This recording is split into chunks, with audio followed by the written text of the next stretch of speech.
नमस्ते, story with family channel में आपका स्वागत है।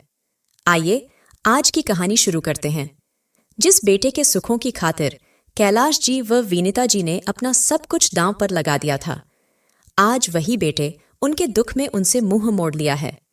उन्होंने कभी सोचा भी नहीं था कि दुख की इस घड़ी में अपने को छोड़कर इतने पराए हाथ उनकी मदद के लिए आगे आएंगे। कैलाश सिंह ने अपनी पत्नी विनीता के कमरे में झांक कर देखा। अंदर पास पड़ोस की 5-6 महिलाएं बैठी थीं। वे न केवल विनीता का हालचाल पूछने आई थीं, बल्कि उससे इसलिए भी बतिया रही थीं कि उसकी दिलजोई होती रहे। जब से विनीता लकवा की शिकार हुई थी, महल्ले के जान पहचान वालों ने अपना यह रोज का क्रम बना लिया था कि 2-4 की टोलियों में सुबह से शाम तक उसका मन बहलाने के लिए उसके पास मौजूद रहते थे। पुरुष नीचे बैठक में कैलाश सिंह के पास बैठ जाते थे और औरतें ऊपर विनीता के कमरे में फर्श पर बिछी दरी पर विराजमान रहती थीं। वे लोग विनीता एवं कैलाश की प्रत्येक छोटी बड़ी जरूरतों का ध्यान रखते थे। कैलाश को पिछले 3-4 महीनों के दौरान उसे कुछ कहना या मांगना नहीं पड़ा था। आसपास मौजूद लोग मुंह से निकलने से पहले ही उसकी जरूरत का एहसास कर लेते थे और तुरंत इस तरह उसकी पूर्ति करते थे मानो वे उस घर के ही लोग हों। उस समय भी 2 औरतें विनीता की सेवा टहल में लगी थीं।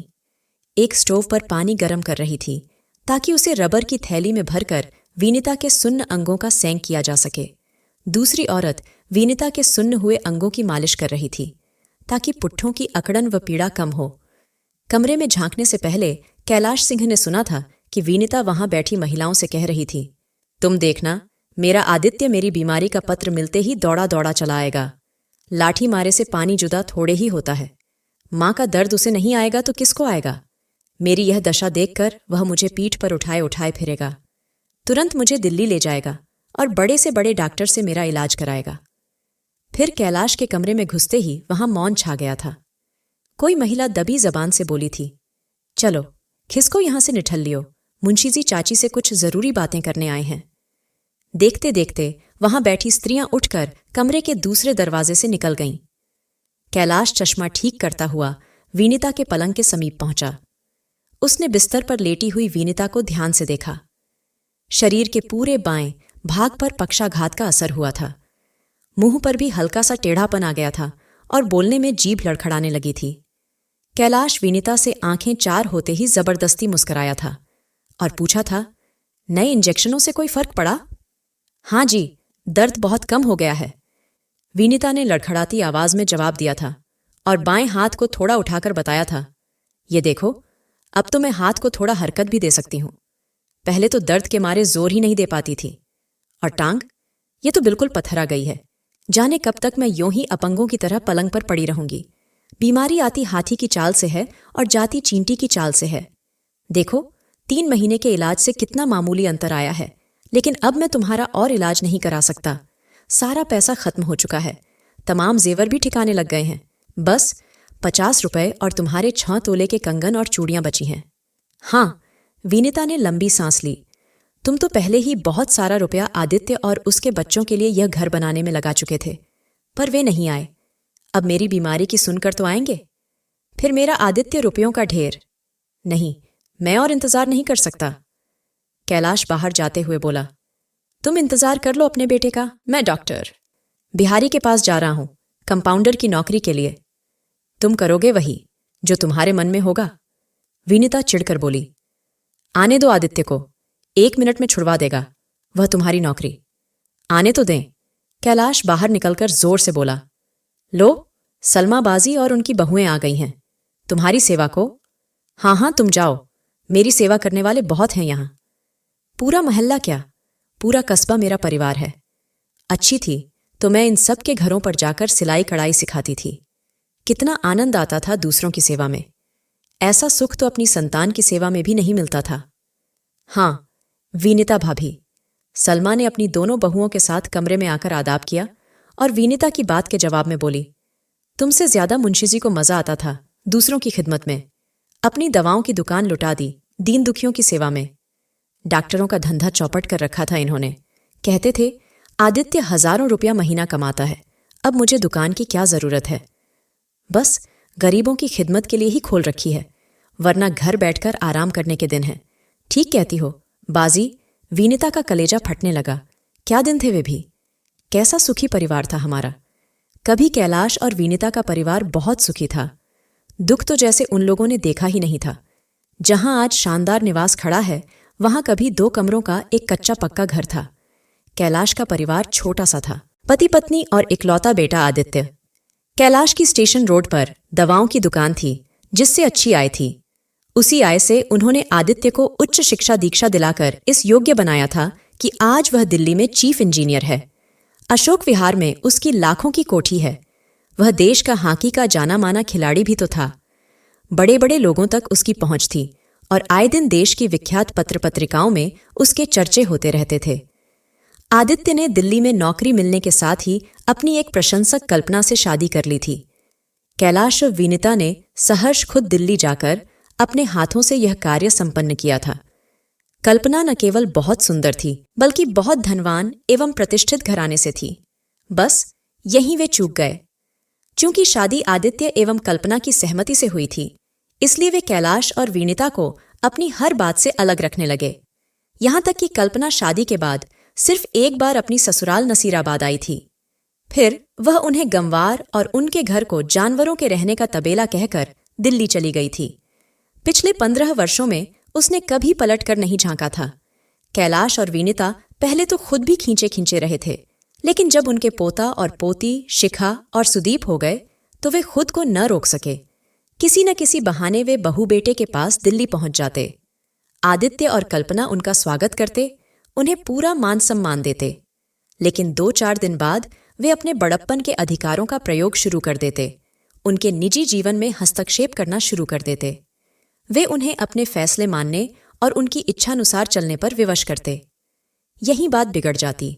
संबंध बोझ लगने लगते और छोटी छोटी बातों को लेकर कहासुनी इतनी बढ़ जाती कि कैलाश और विनीता को वहां से भागना पड़ जाता। विनीता और कैलाश आखिरी बार कल्पना के पिता की मृत्यु पर दिल्ली गए थे। तब शिखा और सुदीप क्रमशः 10 और 8 वर्ष के हो चुके थे। उनके मन में हर बात को जानने और समझने की जिज्ञासा थी। उन्होंने दादा दादी से बार बार आग्रह किया था कि वे उन्हें अपने कस्बे ले जाएं, ताकि वे वहां का जीवन व रहन सहन देख सकें। आदित्य के दिल में माँ बाप के लिए बहुत प्यार व आदर था। उसने घर ठीक कराने के लिए कल्पना से छिपाकर माँ को 10,000 रुपए दे दिए, ताकि कल्पना को बच्चों को लेकर वहां जाने में कोई आपत्ति न हो। परंतु विनीता की असावधानी से बात खुल गई और सासबहू में महाभारत छिड़ गया और एक दूसरे की शक्ल न देखने की सौगंध खा ली गई। परंतु नसीराबाद पहुंचते ही विनीता का क्रोध शांत हो गया। वह पोता पोती और आदित्य को नसीराबाद लाने के लिए मकान बनवाने लगी।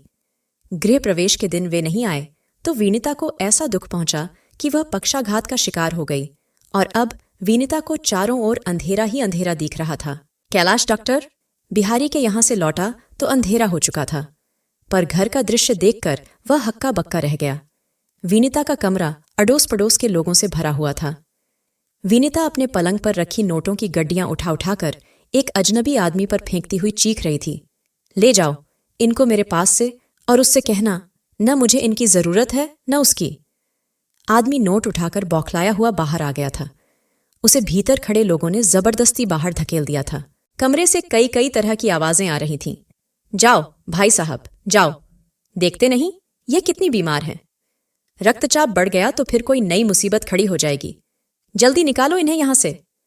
और 2 लड़के उस आदमी को बाजुओं से पकड़कर जबरदस्ती बाहर ले गए। वह अजनबी कैलाश से टकरता टकराता बचा था। कैलाश ने भी गुस्से में पूछा था, कौन हो तुम? मैं आदित्य का निजी सहायक हूं किशोर। साहब ने ये 50,000 रुपए भेजे हैं और यह पत्र भी। कैलाश ने नोटों को तो नहीं छुआ, लेकिन किशोर के हाथ से पत्र ले लिया। पत्र को पहले ही खोला जा चुका था और शायद पढ़ा भी जा चुका था। कैलाश ने तत्काल फटे लिफाफे से पत्र निकालकर खोला। पत्र आदित्य ने लिखा था, पूज्य पिताजी एवं माताजी, सादर प्रणाम। आपका पत्र मिला। माताजी के बारे में पढ़कर बहुत दुख हुआ। मन तो करता है कि उड़कर आ जाऊं, पर मगर मजबूरी है।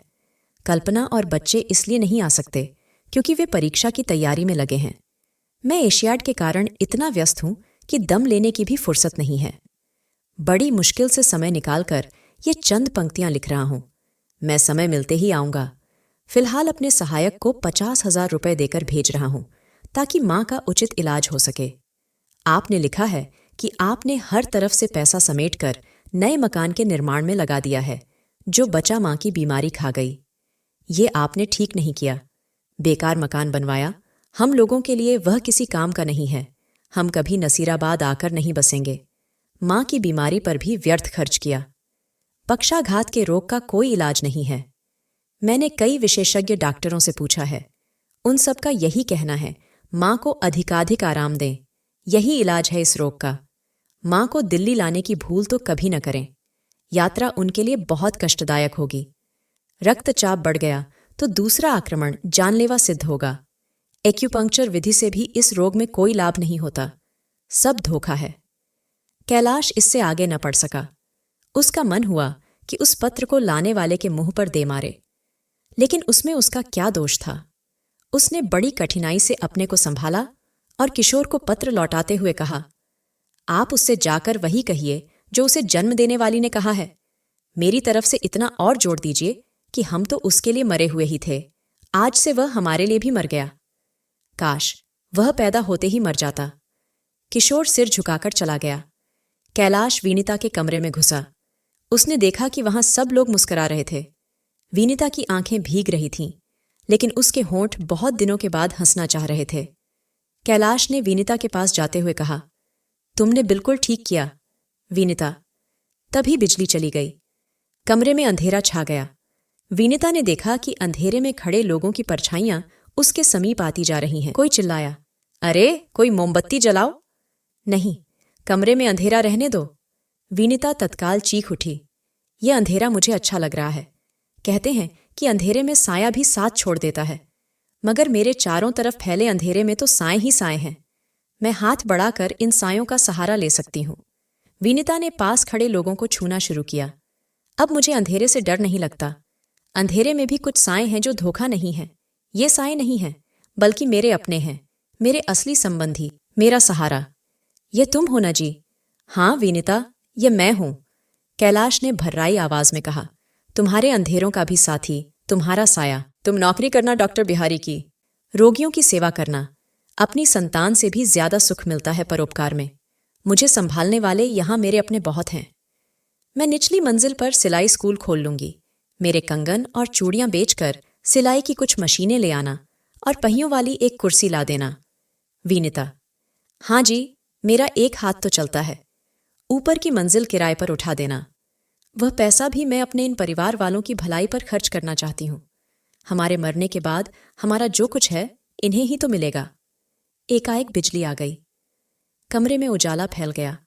सबके साथ कैलाश ने देखा था कि वीनिता अपने एक हाथ पर जोर लगाकर उठ बैठी थी। इससे पहले वह सहारा देने पर ही बैठ पाती थी। कैलाश ने खुशी से छलकती आवाज में कहा, वीनिता, तुम तो बिना सहारे के उठ बैठी हो। हाँ, इंसान को झूठे सहारे ही बेसहारा करते हैं। मैं इस आशा में पड़ी रही कि कोई आएगा, मुझे अपनी पीठ पर उठाकर ले जाएगा और दुनिया के बड़े से बड़े डॉक्टर से मेरा इलाज कराएगा। मेरा यह झूठा सहारा खत्म हो चुका है। मुझे सच्चा सहारा मिल चुका है, अपनी हिम्मत का सहारा। फिर मुझे किस बात की कमी है? मेरा इतना बड़ा परिवार जो खड़ा है यहाँ, जो जरा से पुकारने पर दौड़कर मेरे चारों ओर इकट्ठा हो जाता है। यह सुनकर कैलाश की छलछलाई आंखें बरस पड़ीं। उसे रोता देखकर वहां खड़े लोगों की आंखें भी गीली होने लगीं। कैलाश आंसुओं को पोंछते हुए सोच रहा था, ये कैसे दुख हैं जो बूंद बनकर मन की सीप में टपकते हैं और प्यार व त्याग की गर्मी पाकर खुशी के मोती बन जाते हैं। पाठकों, आज की कहानी यहीं समाप्त होती है। आपको ये कहानी कैसी लगी हमें जरूर बताएं। धन्यवाद।